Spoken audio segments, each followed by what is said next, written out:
और आप वॉच कर रहे हैं मेरा ये ट्यूटोरियल। और इसमें आज मैं आपको सिखाऊंगा कि ये कार्ड कैसे ग्लो करते हैं। प्लेइंग कार्ड आप जैसे ये आप देख सकते हैं रेड कलर का ग्लो कर रखा है, मैंने अपनी फ़ोटो में कर रखा था और ये कल पोस्ट हुई थी और बहुत सारे लोगों का यहाँ पे कमेंट आया था मेरे को। और जस्ट उसमें लिखा हुआ था ट्यूटोरियल चाहिए भाई, ट्यूटोरियल चाहिए। तो यार सबके लिए अब मैंने ट्यूटोरियल क्रिएट कर दिया। अभी ये लोड नहीं हो रहा है, हालांकि नेट नहीं चल रहा मेरा सही से, होता है कभी कभी।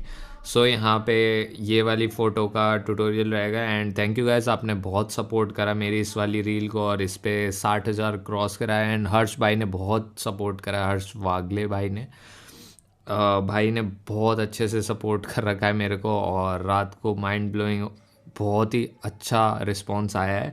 सो होप सो आप ये ज़रूर चेक करें रील को। और इसमें लाइन एनिमेशन यूज़ कर रखी है। अगर